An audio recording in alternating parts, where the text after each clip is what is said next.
JDU में वक्फ bill को लेकर नाराजगी दिख रही है। जेडीयू ने वक्फ संशोधन बिल का समर्थन को लेकर गुलाम गौस पार्टी से नाराज दिख रहे हैं। गुलाम गौस ने बिल को असंवैधानिक बताया है और राष्ट्रपति से बिल को वापस भेजने की मांग की है। साथ ही सरकार से भी बिल वापस लेने की मांग की। गुलाम गौस ने वक्फ की आड़ में मुसलमानों को निशाना बनाने का आरोप लगाया। गुलाम गौस ने शायराना अंदाज में निशाना साधते हुए कहा कि मेरा कातिल ही मेरा मुंसिफ है, फैसला हमें क्या देगा। संविधान के अनुच्छेद 14, 15, 26 के विरुद्ध है। 14 जो है हमें समानता का अधिकार देता है। 25 जो है हमें धार्मिक आज़ादी की गारंटी देता है। मैं तो कहूँगा कि जिस तरीके से किसान या कृषि विधेयक को वापस लिया गया था जनहित में, उसी तरह से इस बिल को भी सरकार वापस ले। मेरा मुंसिफ ही मेरा कातिल है, मेरा मुंसिफ ही मेरा कातिल है, मेरे हक में फैसला क्या देगा। हमें उससे वफा की उम्मीद जो जानते नहीं वफा क्या है। राष्ट्रपति जी से मेरा अनुरोध होगा कि इस बिल पर गौर करें और इसको वापस करें। वहीं जेडीयू के मुख्य प्रवक्ता नीरज कुमार ने कहा है कि सीएम नीतीश कुमार ने हमेशा अल्पसंख्यकों के हित का ख्याल रखा है। साथ ही उन्होंने विपक्ष पर वोट की राजनीति करने का आरोप भी लगाया। का सर्टिफिकेट चाहिए। राष्ट्रीय जनता दल के सजा याफ्ता लालू यादव को मुफ्ती मोहम्मद शहीद अवार्ड मिला है, नीतीश कुमार जी को वह अवार्ड मिला है। नीतीश कुमार जी को ग्लोबल थिंकर माना गया है। नीतीश कुमार जी गांधी, लोहिया, डॉक्टर भीमराव अंबेडकर, लोकनायक जयप्रकाश नारायण के और जननायक के विचारधारा को सरजमी पर उतार दिया। नहीं तो मुसलमान पंचायती राज का हिस्सेदारी हो जाता।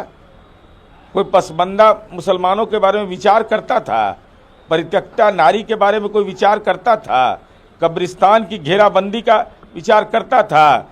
माननीय नीतीश कुमार जी को सारे तबकों का वोट मिला है और मुसलमानों को इस बात का एहसास है कि माननीय नीतीश कुमार जी ने हमको सुरक्षा दिया, संरक्षण दिया और साथ ही मेरे जीवन दशा में बदलाव के लिए चिंतन करके कार्य योजना बनाया। वहीं राष्ट्रीय लोक मोर्चा के राष्ट्रीय अध्यक्ष और राज्यसभा सांसद उपेंद्र कुशवाहा ने भी कहा है कि वक्फ बिल को लेकर जो भ्रांतियां फैलाई जा रही थी वो अब दूर हो चुकी हैं। इस बिल के एक्शन में आने के बाद पसमानदा मुसलमानों को काफी लाभ होगा। लोग भी भ्रम फैला रहे थे कि इसमें संशोधन से नुकसान होगा मुस्लिमों का। सच में मुस्लिमों का नुकसान नहीं होना है, आम मुस्लिमों का बहुत लाभ होने वाला है इससे। जो पसमानदा समाज के लोग हैं, जो वीकर सेक्शन भी के लोग मुसलमान वर्ग के बीच भी हैं, उनका बहुत ही लाभ होगा इस बिल के पारित हो जाने के बाद, एक्शन में आने के। और संसद के नेताओं के खूब भाषण सुने होंगे आप। वक्फ बिल को लेकर जोरदार और तीखी बहस भी आपने सुनी होगी। नेताओं की जुबानी जंग भी आपको हमने दिखाए हैं। लेकिन लोकसभा और राज्यसभा दोनों ही सदनों में नेताओं की शेरो शायरी ने लोगों को अपनी ओर खूब खींचा। एक से बढ़कर एक शायरी के जरिए सत्ता पक्ष और विपक्ष सवाल और जवाब देने की कोशिश कर रहा था। तो चलिए आपको पहले सुनाते हैं सदन में किस तरह से शेरो शायरी की भरमार रही। किसी के बात कोई, अध्यक्ष महोदय, किसी की बात कोई बदगुमान ना समझे, इस जमीन का दर्द कभी आसमान ना समझेगा। कि हम तो वो तारीख हैं, जहनों में रहना है जिसे, कागजी पुर्जे नहीं जो फाड़ डाले जाएंगे। जिस जमीन पर मैं खड़ा हूं ये मेरी पहचान है। आप आंधी हैं तो क्या मुझको उड़ा ले जाएंगे? तो इसे एक शेर में कहूंगा कि मरीजे सेकुलर इश्क पर लानत खुदा की, मर्ज बढ़ता गया जो दबा की। निसार में तेरी गलियों पे है वतन, जहां चली है रिवाजो गैर कि कोई ना सर उठाकर चल सके। केंद्र सरकार की ओर से लाया गया वक्फ पर नया संशोधन बिल संसद के दोनों सदनों से पास हो चुका है और इसी के साथ राष्ट्रपति की सहमति मिलते ही वक्फ का नया कानून बन जाएगा। इस पर संसद में वक्फ संशोधन को लेकर खूब बहस हुई और जोरदार बहस हुई। आपको सबसे पहले देश की संसद में तमाम पार्टियों के बड़े नेताओं के बीच तीखी बहस सुनाते हैं। कैसे वक्फ को लेकर नेता एक दूसरे पर आरोप लगाते दिखे, ये रिपोर्ट हुई। भाई करने थोड़ा शांत हो जाइए। ये 26 के कारण डरे होंगे और कुछ कारण नहीं। चुनाव जो है ना अक्टूबर में, 25 में जो चुनाव है इसके कारण मान्यवर भाई बैठो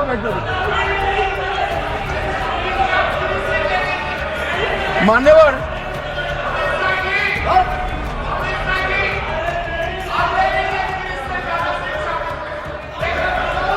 बैठो।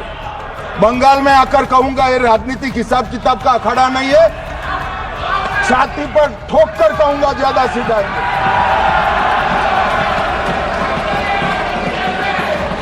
मान्यवर यहां एक सदस्य ने तो कह दिया, एक सदस्य ने कह दिया माइनॉरिटी इस कानून को स्वीकार नहीं करेगी। क्या धमकाना चाहते हो भाई? संसद का कानून है, सबको स्वीकार करना पड़ेगा। स्वीकार नहीं करेंगे मतलब क्या है? कैसे बोल सकते हैं कोई हम कानून को स्वीकार नहीं करेंगे? एक कानून भारत सरकार का है, हर एक पर बंधन करता होगा और इसको स्वीकार करना पड़ेगा। मैं पूछना चाहता हूं, जब 250 साल तक वो हुकूमत ही नहीं रही तो उस हुकूमत के फरमान की लेजिटिमेसी कैसे हो सकती है? ये मैं कानूनविदों के लिए भी एक फूड फॉर थॉट रखने की बात करता हूं। और दूसरी बात मैं कहना चाहता हूं, ये किन हुकूमतों की बात कर रहे हैं सभापति महोदय? अगर सूरत नगर निगम पे दावा है मुगल के जमाने का और तमिलनाडु के मंदिर पर अरकाट के नवाब का, सभापति महोदय ये वो हुकूमतें थी जो जजिया लगाती थी, ये वो हुकूमतें थी जो जिम्मी का कॉन्सेप्ट रखती थी, ये वो हुकूमतें थी जो गाजी की बात करती थी। क्या भारत के संविधान में उन हुकूमतों के फरमान को सही मान्यता देना सही है? बिल्कुल गलत है। मैं कहता हूं बाबा साहब अंबेडकर के संविधान में यदि आप ऐसी हुकूमतों के फरमान को रखने की कोशिश करते हैं तो this is fraud on constitution. और हमारी सरकार ने अगर बैकडेट से वो बंद किया है तो उस फ्रॉड को रोकने की पूरी व्यवस्था की है। और यहां पर मैं ये भी कहना चाहता हूं सभापति महोदय, जमींदारी उन्मूलन 1948 में हो गया, मगर ये बाद में जमींदार कैसे क्रिएट हो गए? हमने बचपन में विनोबा भावे, हम लोग के जन्म से बहुत पहले की बात है, विनोबा भावे जी के भूदान आंदोलन की बात सुनी थी, जिसमें जमींदारों से पैसा लेके जमीन लेके गरीबों को दी जाती थी। पर सभापति महोदय, कभी आपने सुना कि गरीबों की जमीन जमींदारों को मिल जाए? वो 2013 के बोर्ड ने वो व्यवस्था कर रखी थी, यानी वो भूदान आंदोलन था गांधी जी के शिष्य विनोबा जी का, तो आज के गांधियों के नेतृत्व में भू हड़प आंदोलन शुरू हो गया। ट्रिब्यूनल द्वारा दिए गए फैसले पर उच्च न्यायालय में 90 दिनों के भीतर अपील दायर करने का प्रोविजन है। आज भी 14 लॉ ट्रिब्यूनल है। आज भी माननीय उपसभापति महोदय, देश में करीब 14 लॉ ट्रिब्यूनल है। आप दिखा दीजिए कि कोई भी ट्रिब्यूनल जिसके डिसीजन को हाई कोर्ट या सुप्रीम कोर्ट में अपील नहीं किया जा सकता है। ये मुझे समझ में नहीं आता है विपक्ष के लोग लोकतांत्रिक प्रोविजन जो था उसको बचाने के लिए क्यों परेशान है। मैं खास करके अपने पार्टी जनता दल यूनाइटेड और हम लोग के नेता नीतीश को